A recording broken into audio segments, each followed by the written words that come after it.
I was at my job that I hated, and I remember looking that up and just seeing you can make a lot of money doing this like really quickly, and I was like, what the frick am I doing at this stupid job? Yeah, realtors are notorious for overpricing or overvaluing things. They tell you a high price to get you excited, and then once they list it, they're like, yeah, we got to lower this price. Definitely this year, I just have two goals: $750,000 in revenue and do one subdivide. So I feel confident about double closing, and I feel confident about doing just a normal buy and flip. All right, everybody, welcome back to the Real Estate Investing Podcast. I'm your host, Ron Apke, joined by one of our students, Hunter Hatch. He's been in the program for about a year, has seen some amazing success later. Hunter, welcome to the show. Hey, thanks for having me. Awesome, Hunter. And let's we always kind of start like, what's your how'd you get into land? What's your background? How'd you get into land? Yeah, so I mean, how I got into land is, um, I mean, I guess the best way to describe it is my dad, he's always been in real estate. For a long time, he was a real estate agent and he did some buying and fixing and flipping and stuff like that. And so my dad and my older brother were kind of in a business doing that for a while, and they had some decent success. And then one of the people that my dad worked with, he actually not from you, but there's another person in the land space that he was learning this land stuff from, and he's like, "Hey, you guys gotta, check this out, maybe get into it." And so my dad and my older brother had a meeting with him, and they kind of talked about it. And my older brother was like, "Oh, I'm all in on this." But at that point, my dad, he's kind of getting older. He's pretty much retired at this point, so he didn't really care Yeah. to do anything with it. But my older brother was like, "I really want to get into this," but he has like two or three businesses and he has like four or five kids right now, and so he's just really really busy, and he's like, I literally have zero time to do this. And so he was like, I need to find one of like somebody else to do this for me basically, but like I really want to get into it. So he reached out to me, and initially I was trying to, start some other businesses and trying to figure some stuff out. But then after I started looking into it a little bit more, I was like, okay, I really want to get into this and just kind of take the reins on it. So he was like, I'm not going to be able to really do anything, but I'll be able to like put up the money for it. So you learn everything, you do all this. So I was this other person in the land space, I was looking up all of his stuff. He had all of his stuff for free, the entire course. But the thing is, I watched every single one of the videos and all this stuff. But then after a little bit, he started charging a lot of money for the course. And so we were like, okay, we can't spend $2,000, $3,000 a month on a course. And so that's when I was like, okay, I need to find another course. And that's when I found you guys. The guy that originally told us about it was also like, hey, these guys are also really good. And so I looked up your course was uh way more affordable than the other person's, and so that's kind of how I got into it. Nice. So when your brother brought that to you, it kind of caught your eye right away, or was it like a research stage? What did that kind of process look like? Because some people it clicks right away, like this makes a ton of sense. Other people, it's like I got to actually watch some videos for a month. Yeah, no, so the when it made when I knew that I was gonna be all in, I was at my job that I hated, and I was just sitting there. And what I would do is, well, what happened originally is I looked it up, because I was just like, okay, my brother's bugged me about this like three or four times. I should probably just like look into it. So I like looked into it a little bit, and the original guy from Turning Profits, Pete Reese, I looked up his stuff, and he had his income reports. Hmm. And I remember looking that up and just seeing, okay, you can make a lot of money doing this like really quickly. And I was like, what the frick am I doing at this stupid job? I don't know what's going on. So I was just like, I need to just, I was like, I like, after seeing that, I remember just feeling so excited and getting so pumped about it. I was like, I want to go all in on this. Like, after I read that and I was just reading through all them, like, I was like, holy crap, like, what the heck? Like, is this even real? So I was really excited about it. So that's when I was like, okay, I'm going all in on this. And so I would, this maybe isn't the best thing, but I really just didn't care about the job, and it was just like a dead end job. So what I would do is like while I was at work, I would be like doing all the land stuff. I would be Hmm. taking like I would be not doing the merge prep, I'd be like scrubbing lists. I'd be just like learning a bunch of stuff while I was at my job most of the time. And I would still like do the stuff I would need to do, but then I would just go through and I'd just do that. And I was like, I'm gonna quit this job soon anyway. I was like, I don't even care about this. I just want to go all in on this. So that's what I kind of clicked from when I read that, and I was just like, okay, I'm gonna. And that's when I like literally watched every single one of the videos he had on his course, and then I like after I went to you guys, I watched all that stuff, and then I've just been continuously still learning to this day. And so, yeah. That's awesome. That's cool that you like that moment when you kind of realize, like, yeah, this is for me, and the excitement, like that's cool to see the excitement. That's why it's worked out so well for you. Talk about when you first started kind of taking action. I know you said like last April you kind of started doing some things. Let's talk about those first like 6 months. Let's talk about April through October. What did that look like? I like talking about the first 6 months a lot, as I'm sure you've heard before. But let's just Yeah. talk about those first 6 months, what that kind of looked like. Yeah, I mean, I've seen other people on the podcast and other people in Discord and stuff like that, and I saw a lot of people being like, "Oh, I sent out 1,000 pieces of mail and I got 5 deals," and I was like, "Oh, whoa, that's awesome! I'm gonna do the same thing." So I did that. That did not happen for us whatsoever. It just was like the first. So this is kind of like to give some background. The first mailer we sent out, I didn't know what the heck I was doing, and so I sent out 4,000 pieces of mail, and I priced it all just by county, but half of the county was like desert squares, and I Hmm. didn't even realize that, and I didn't even know what that was really at the time. And so we sent it all out, and like the pricing was just everywhere. And even to this day, we still get people reaching out sometimes being like, "Yo, you want to buy this? You can buy this if you want." I'm like, "Dude, we're not gonna buy that. Yeah.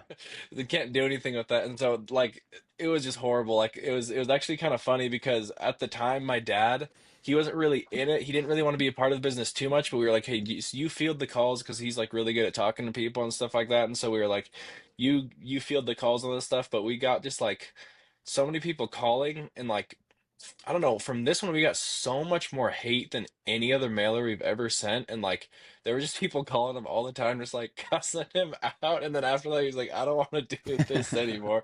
So we just were like, okay. Um, we're like, he was like, "I don't want to do this." And we're like, okay. After that, we got reception 24/7, and then it got better from there. But like, it's kind of funny, like the worst experience ever. Like, of course, it was the first one, so that's why he probably would still be doing it with us if it wasn't so bad the first time. But yeah, the first 6 months, that was kind of rough because it was like, okay, what the heck going on? I was like looking through every single thing that was coming through to us, and I was researching all this stuff. And then there was one potential deal that still came from all that. And I think my dad might have just been so fed up at the time, so he just like told the guy like a really, really low ball price, and like the guy like got super angry and just wouldn't talk to us anymore. And I was like, "Are you kidding me? The one thing that could have came out of it, I was so frustrated because like that was so much work." And I was Yeah. like, "Okay, whatever." So he stopped uh helping. So he's like, "I don't." He's like, "I'm honestly just not that into it." And I was like, "Okay, I'm gonna be into it." So then I started taking all the calls after reception 24/7. They answer it and whatever, and they give you the details and you call them back. And so the first 6 months, the first 3 months were rough because we sent out 4,000, and then I think we sent like 1,000 after that because we were getting so many calls still, but they're all crap leads. And then like it wasn't until like near the end of that, I think like after the probably on the second or third month mark is when we got our first real deal where we talked with this sweet old lady, and it was like probably the best deal I'll ever be, like the best first interaction for a deal, because I was super stressed talking on the phone with people. And she called and she was just really like, "Ah, like I want to buy it," but she was just really like, "I don't know if I want to sell," right? Like she's like, "I want to sell, but like, are you guys real?" Like that common stuff. And I was just like, the first time I was on the phone with her, I was on the phone with her for almost an hour and a half just trying to convince her like, "Hey, we're real. Like, we're actually gonna give you your money. Like, you'll be okay." But she was like, "I don't know if you're real." And I was like, it was just a really long conversation, and I feel like now I would have been able to do a lot better than back Mm. then. But I was just trying my best, and so we ended up buying that one. Um, and it took a little longer than we thought, but that was our first one that went completely full cycle, and I think we ended up making like I think we ended up making like $12,000 on that one, which Nice. was really like it was so satisfying to see the first one go all the way through. But yeah, those first like 3 months especially, it was just rough. Like, man, and it got to a point like I think that the third, fourth month mark, I was like, "Dude, what the heck am I gonna do?" Like, I reached out to a bunch of people in the community. I remember I put a post in the Discord and I was like, "Hey, like, I need this to work out. Like, I'm getting like I just got married recently, and I was like, I'm getting married soon, and I'm like I need this to work out basically. So if anybody has anything I could learn, just like reach out and like let me know." And so there was a couple people that were really cool that reached out, And there's a guy that was like, hey, let me just look at your business and just see what's going on and like see if there's anything I can see. And after he looked through everything, he was like, he looks like you're doing everything pretty good, honestly. But he's like, maybe the only thing we can kind of hone in on is the county selection. And so Mhm. we started like going through that and trying to hone in really on county selection and how to do that better.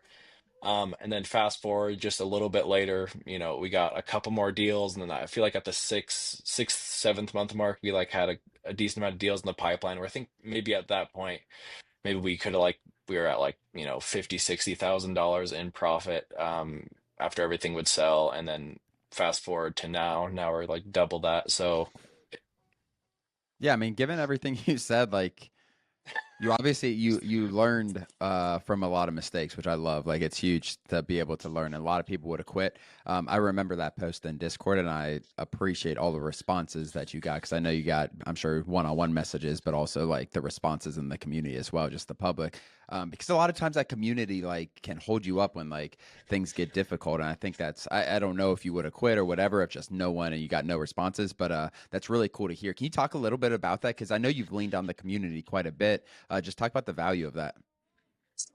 yeah, no, it has been super, super valuable for me. I mean, first of all, just for, I don't use it quite as much, but I think I'll probably start using it again a lot more. But like, especially near the beginning, when you really have no idea how to comp land, and you're like, I have no idea what the heck this piece of land is worth. Like, getting in those weekly calls or like 2 times a week if you're a part of a part of the VIP Discord, where you can like have other people look at the land and be like, okay, this is like what it's worth, like most likely, and like that has been super super helpful at first, because at first you're like I want to buy this, but like, am I really going to spend $30,000 on this piece of land? Like, what if it's actually only worth $20,000 and I think it's worth 60, but I really don't know. So that's been super helpful. And then just like, reaching out to people in the community, like for like I said, when I had that post, there was people that reached out and I was able to talk with them, and like they were able to give me some really, really good pointers.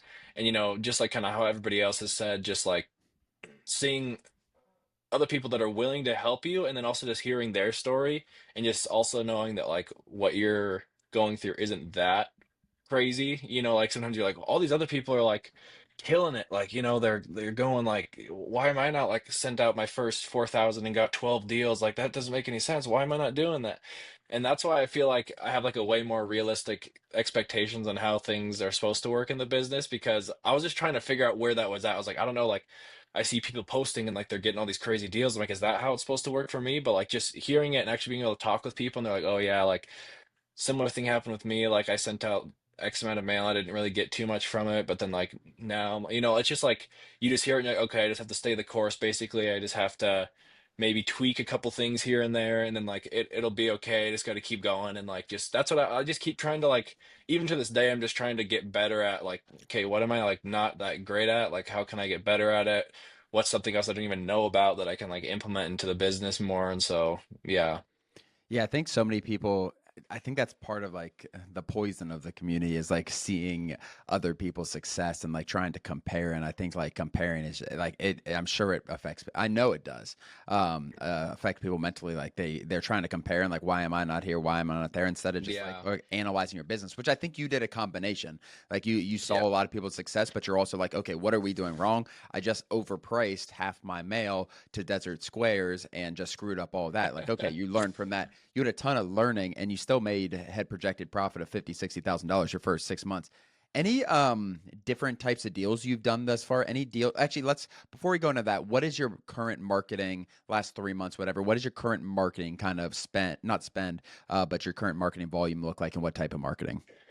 Yeah, so for the past 3 months, um, what our current marketing was, it was like I think we were kind of around 4,000 mailers a month, somewhere around there, and then like we're at 5,000 mailers a month. And then also we were sending follow-up texts and cold texts.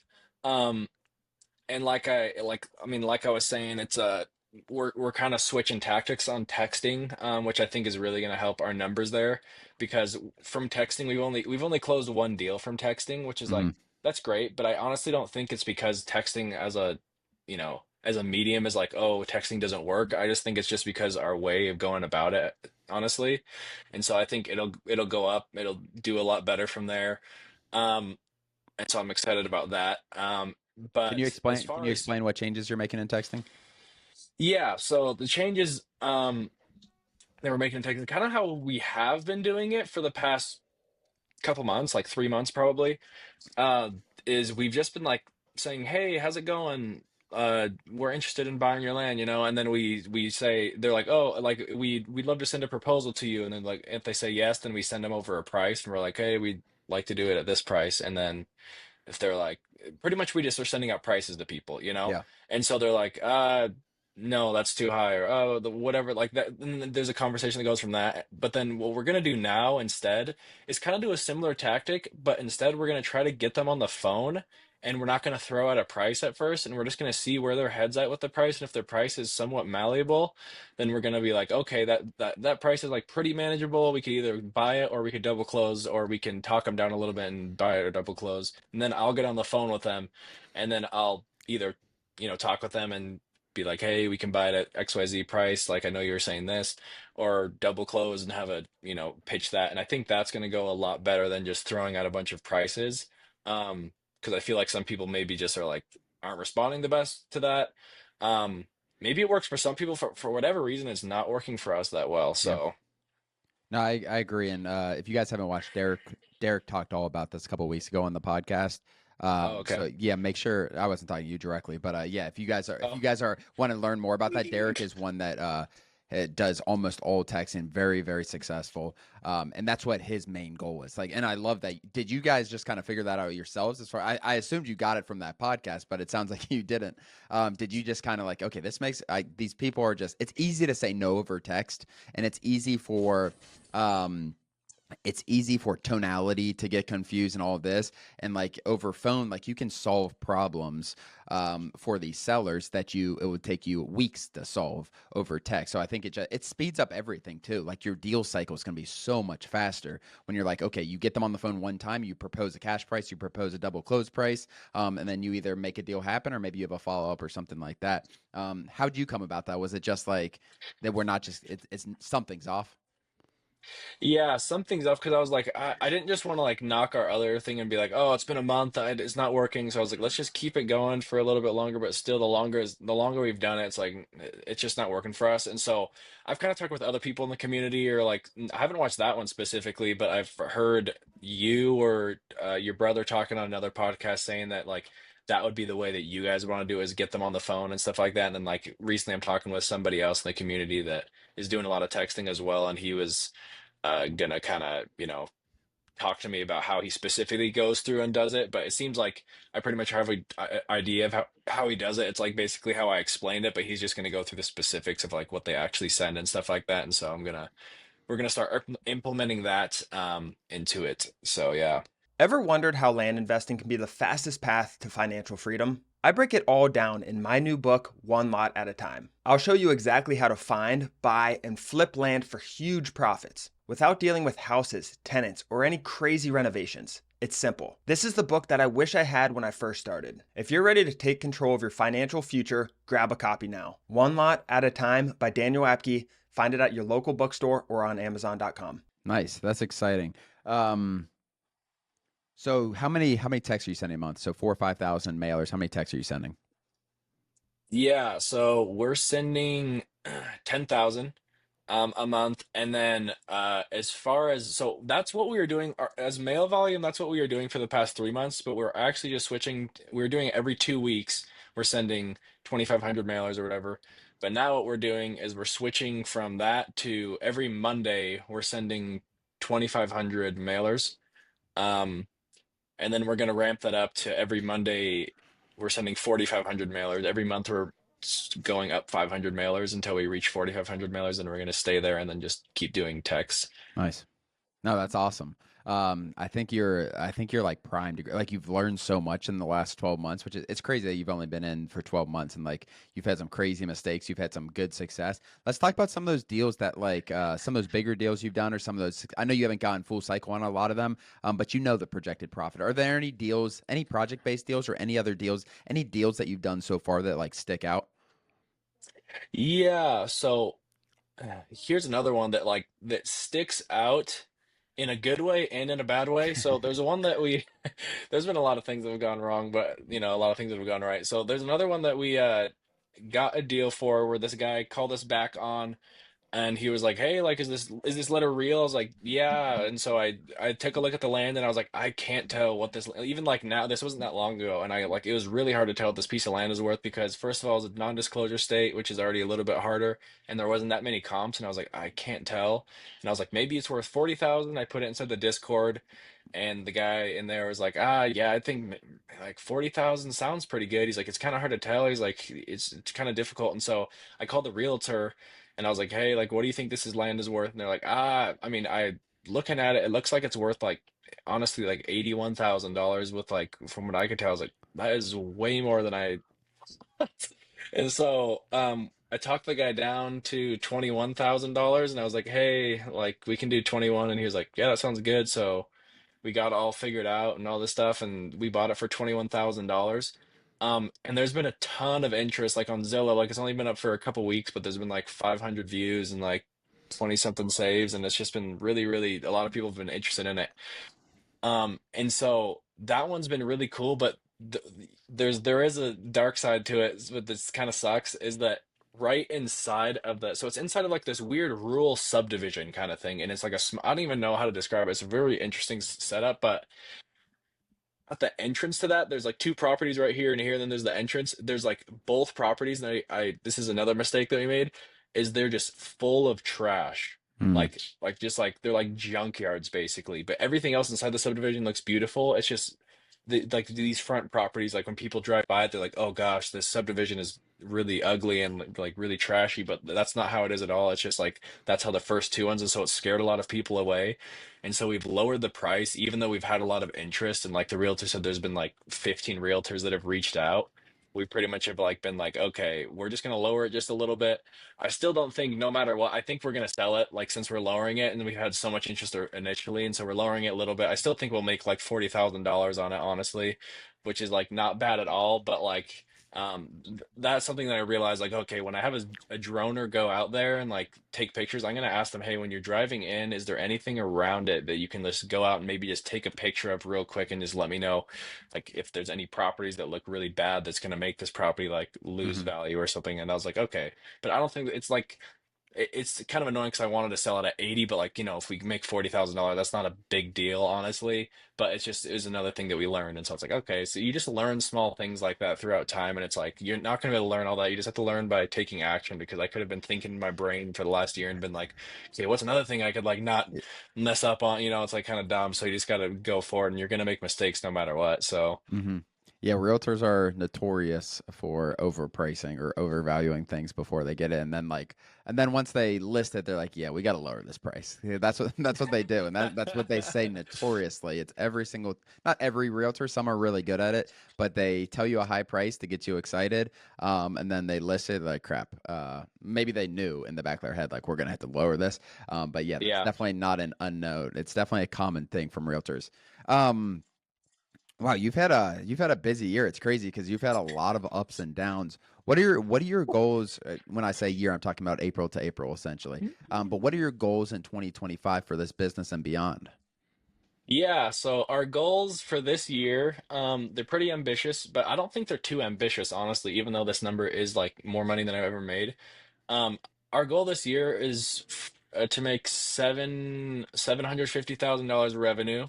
Um, and then next year we want to double that. And so what we're doing to make that a reality is um we did like what our average, male piece to deal ratio was, and also looking at other people's mail piece to real like deal ratio is, and like we're like, okay, and then what's like the average deal, like we just did like the math and then like work backwards, Hmm. and we're like, okay, we're gonna send that much mail in order to get to this point. And then also we're sending texts on top of that, and we're also optimizing how the texts are working. So I like, in my mind, I'm like, there's no way we're not going to hit this goal. And honestly, I think that maybe we'll like even surpass it. But it would just be really cool to hit that $750,000. Like I really just want to hit that bad. So like that's why we're ramping up the mail a ton. And like I know what I'm doing now. We also have a VA that's working with us that's going to help it way more everything be way more consistent. And so, yeah.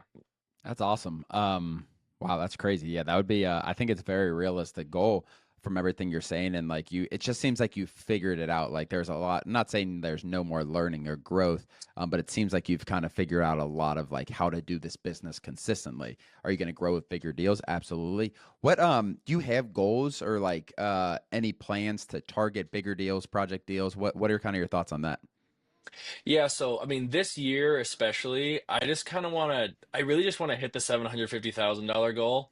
And then like next year, we'll like probably be like, okay, what's like some other stuff? But like definitely this year, I just have two goals: $750,000 in revenue and do one subdivide. Like Love it. that's all I want to do. I just want to, because I just want to get like, I've done a double close, I've done the normal ones, and now I want to do a subdivide just so I can have that under my belt so I know how to do it. So I feel confident in the future when someone else brings a deal to me.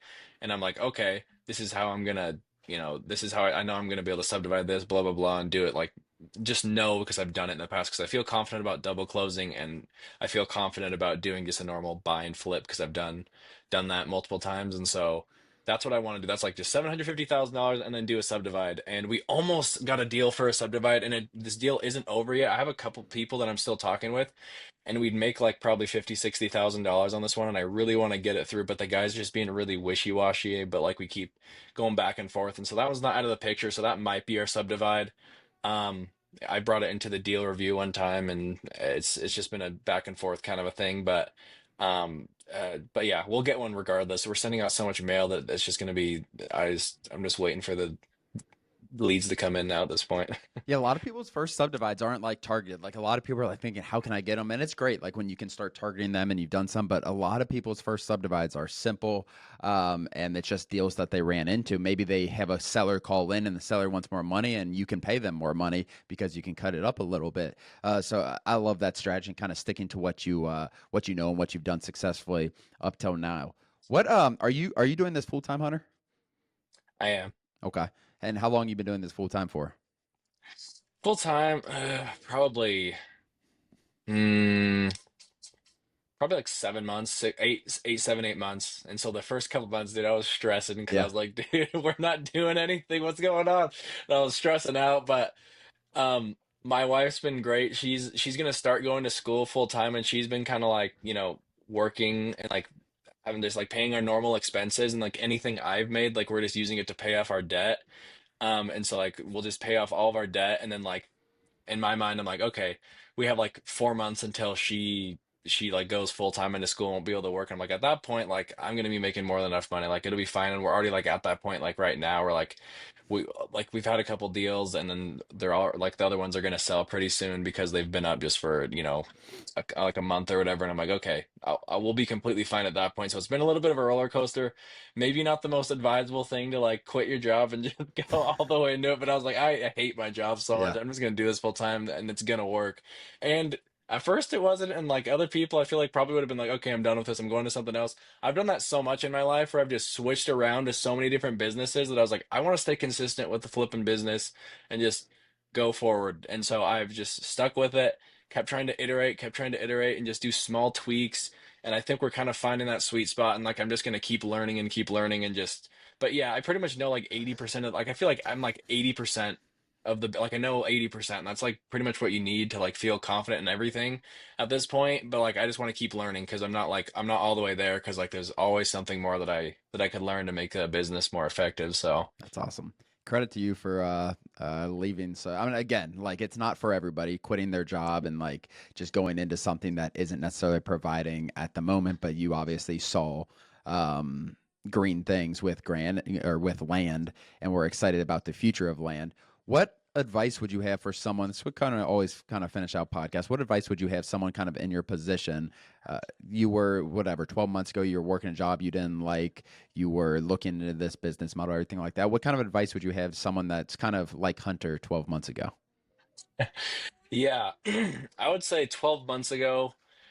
For me, I mean, honestly, all the stuff that I kind of thought, like, okay, here's actually something I would say. I would say if you're looking in the Discord and you see a bunch of people saying, "Oh, I just got this deal and I made $1.5 million and sent one piece of mail," don't feel like, oh, first of all, don't feel like you're gonna do the same because you're probably not, but you might. I mean, it's not that you won't do that because there are things that happen like that, but just probably not going to happen for you.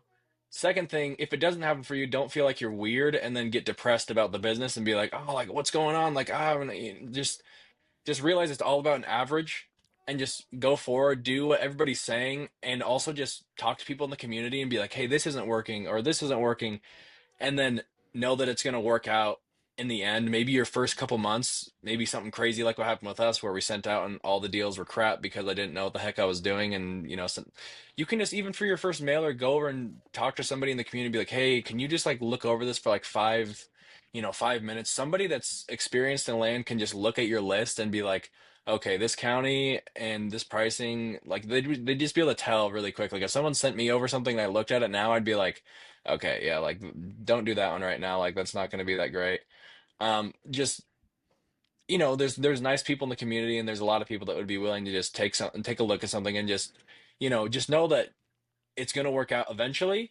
Just keep going and just keep iterating small and like in small ways, and you'll get to where you want to go. And just yeah. That's awesome. Yeah, credit to you. And yeah, I think I think this episode's gonna reach out to a lot of people, or reach a lot of people who are kind of in a similar spot. And you obviously, because there's a lot of people out there who are in jobs that they don't like, and they would love the opportunity, and they've dipped their toes into certain business models that hasn't worked. They're just waiting to find the right thing. But Hunter, I really, really appreciate you coming on here today. It was good talking to you, good hearing about your story. I'm excited to see that success, and we'll see that. We'll definitely touch base again early next year on the podcast to just see how those goals turned out and see you hit them. But other than that, guys, if you're watching on YouTube, hit the subscribe button below. If you're listening on Spotify or Apple, share this with a friend. Thank you so much. We'll see you next time.